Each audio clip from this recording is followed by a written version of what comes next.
The Invisible Man 2020 synopsis.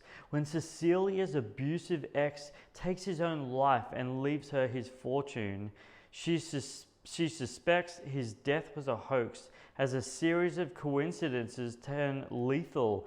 Cecilia works to prove that she is being hunted by somebody that nobody can see.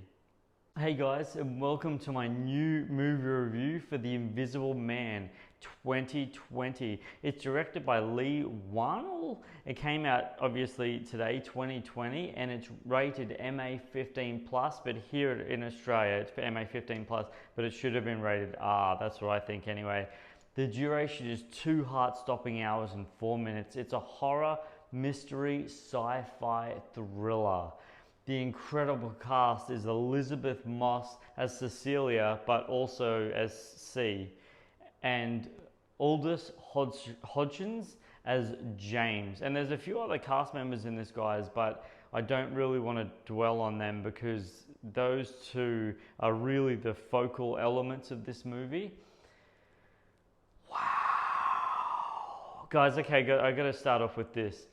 So, one of the things that I loved about this movie is actually its opening, and I'm not talking about the Universal logo going across. I'm talking about literally the opening sequence of the movie, the wave sequence. And those of you who've seen the movie, you'll know what I'm talking about. And those of you who haven't seen the movie, when you see the movie, the wave sequence is brilliant. I loved it so much. The Invisible Man 2020 is breathtaking masterpiece on every level imaginable. I kid you not. This movie has an incredible twist at the end of it. It is so well executed, and the score for this movie is so gripping. And I kid you not, I'm going to say this straight up. Elisabeth Moss, just give her the Oscar. No ifs, no buts, no maybes, no questions. Give her an Oscar. Her performance in this movie, guys, is so good. And I mean, it is so incredible, brilliantly executed. The one thing, and I didn't not like about it, but the one thing that I have to say about this movie is how he is the Invisible Man, how the character is the Invisible Man.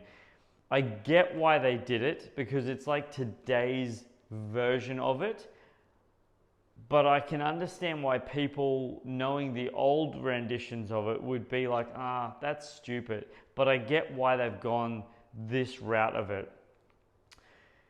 This movie has so many heart-stopping moments, and I tell you now, suspense is the fundamental core of this movie.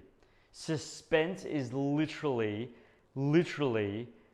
the element of the, oh my gosh, guys, I cannot talk this movie up enough. I really can't talk this movie up enough. They nailed this movie. Elisabeth Moss, oh man, her character is so well, oh man, I can't even, it's so hard. Okay, so when you see this scene, you'll know what I'm talking about. And for those who have been following me for any period of time, I don't do spoilers. No spoilers. The restaurant scene. That's all I'm going to say. The restaurant scene. When you see it, you'll know exactly what I'm talking about. Oh my gosh, did I not see that coming. It is so good. Oh man. Guys, this is one of those movies that stands the test of time. This movie stands the test of time.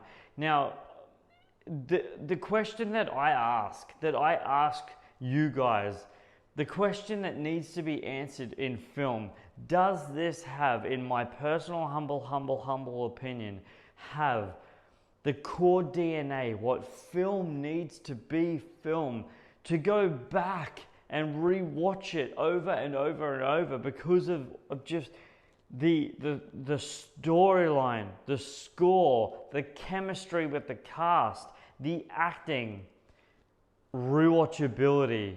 Does this movie have rewatchability? 1,000 times over. 1,000 times over. Even though you know, after watching this movie, even though you know now what happens, honestly, the tension that has gripped the audience, the way that the filmmaker and especially the cinematographer moves the camera and then moves the camera across. Wow. This movie doesn't even feel like a 2 hour and 4 minute movie. It really doesn't. I thought just before the movie started, I thought to myself, I shouldn't go and use the bathroom because I'll probably be busting at the end of it. This movie gripped me in so intensely, guys, honestly, that I forgot that I even needed to go. And I was moving in my seat, like just all over the shop, just fully moving around in my seat because I was so taken in by this film.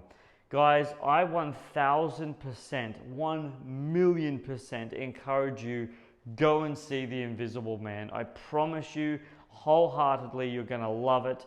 You are going to seriously get thrilled and just beyond imagination.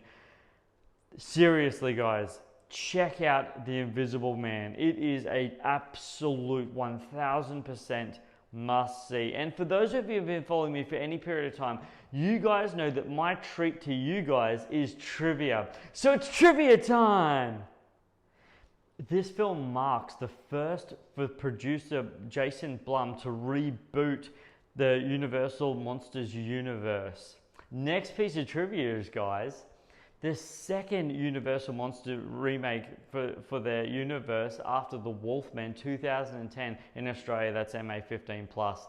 Next and final piece of trivia, guys, and I'll leave you with this one is, guys, David S. Goyer was hired to write the screenplay in early 2007. Goyer remained attached to the project as late as 2011 with little to no development on the film at all. There you go, guys. Seriously, check it out. Leave your comments in the comment section below. Did you get a chance yourselves to go and see yet The Invisible Man? If so, what did you think?